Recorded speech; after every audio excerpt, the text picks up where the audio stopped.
A noite caiu sobre Kampala de forma estranha. Não foi o escuro comum das lâmpadas se acendendo e das ruas desacelerando, mas um silêncio digital que se espalhou como uma neblina invisível. Mensagens não eram entregues, chamadas de vídeo congelavam no ar, páginas não carregavam. Em poucas horas, o país inteiro entendeu: a internet da Uganda estava sendo desligada. Não por falha técnica, não por acidente, mas por decisão política, a poucos dias da eleição presidencial. E naquele instante, sem uma única sirene, sem um único disparo, a democracia do país entrava em sua fase mais frágil. O anúncio oficial veio envolto em justificativas técnicas e termos administrativos, mas o efeito foi imediato e brutal. O governo determinou a suspensão do acesso à internet em larga escala, restringiu o funcionamento de organizações não governamentais e apertou o cerco sobre jornalistas, ativistas e observadores eleitorais. Tudo isso sob o argumento de segurança nacional, enquanto o país se preparava para escolher seu próximo presidente em um cenário de tensão política crescente e histórico de repressão. A medida atingiu desde grandes centros urbanos até pequenas vilas, interrompendo não apenas redes sociais, mas serviços bancários, aplicativos de transporte, comunicação entre hospitais, comércio e até operações de emergência. Em um país onde boa parte da população depende do celular como principal ferramenta de trabalho, a paralisação digital virou uma paralisia social. A eleição continuava no calendário, mas o fluxo de informação que sustenta qualquer processo democrático havia sido cortado na raiz.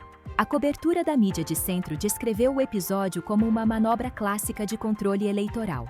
Veículos internacionais apontaram que a interrupção do acesso à internet se encaixa em um padrão já visto em regimes que enfrentam disputas eleitorais acirradas. Quando a narrativa pública ameaça escapar do controle, o governo simplesmente fecha as janelas por onde ela circula.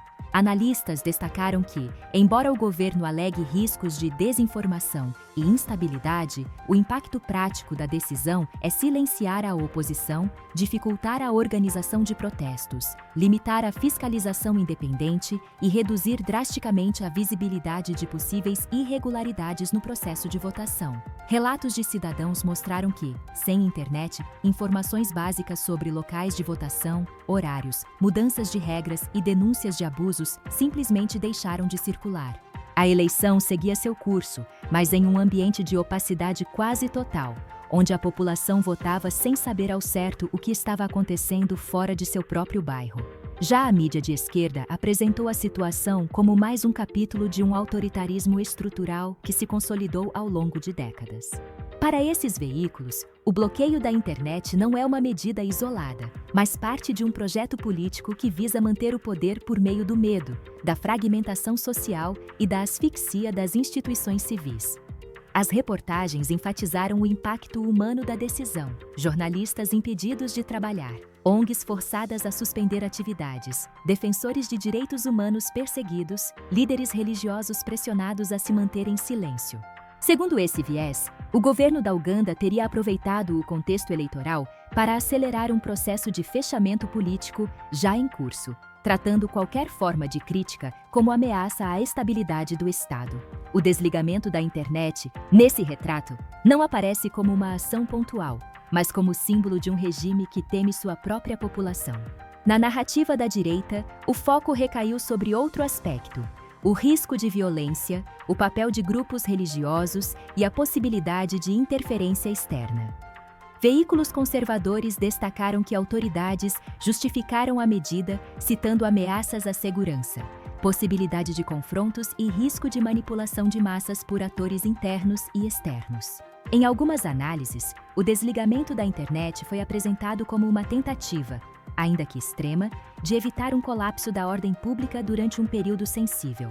Esse enquadramento também chamou atenção para denúncias de que comunidades cristãs e líderes religiosos estariam sendo particularmente afetados pelas restrições, levantando preocupações sobre liberdade religiosa e perseguição política. A decisão do governo, segundo essa leitura, teria como pano de fundo um tabuleiro geopolítico mais amplo, no qual interesses regionais e internacionais disputam influência sobre o futuro político do país. Mas, independentemente do viés, o fato central permanece: a Uganda realizou um de seus processos eleitorais mais importantes, com a maior parte de sua população desconectada do mundo, sem acesso à informação em tempo real, sem canais livres de denúncia, sem a vigilância que hoje é inseparável de qualquer eleição minimamente transparente. O desligamento da internet também escancarou uma realidade incômoda do século XXI. O poder político moderno não depende apenas de exércitos ou leis, mas de servidores, cabos, satélites e decisões administrativas que, com uma assinatura, podem transformar uma nação inteira em uma ilha de silêncio. Nos bastidores, diplomatas, observadores internacionais e organizações de direitos humanos expressaram preocupação, não apenas com o resultado da eleição, mas com o precedente. Se um governo pode desligar a principal infraestrutura de comunicação do país em pleno processo democrático, sem consequências imediatas, o que isso significa para o futuro das eleições no mundo em desenvolvimento? Ao mesmo tempo, a população encontrou formas improvisadas de resistência. Mensageiros atravessaram bairros levando informações boca a boca. Pequenas rádios comunitárias voltaram a ser o principal canal de notícias. Grupos se reuniram fisicamente para compartilhar o que conseguiam descobrir. A política, privada de sua camada digital, retornou à sua forma mais primitiva. Pessoas falando com pessoas, na rua, no mercado, na porta de casa.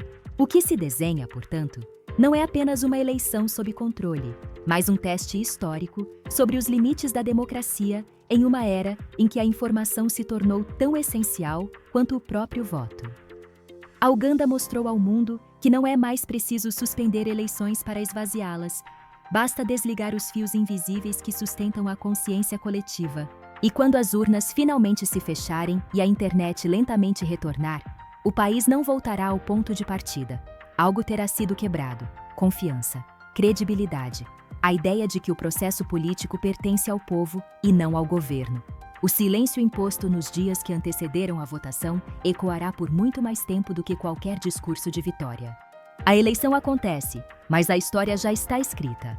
Uma nação votou no escuro, sob um céu limpo de satélites, com as vozes abafadas não por sensores visíveis, mas por uma simples ordem técnica. E isso, no mundo moderno, é uma das formas mais sofisticadas de poder.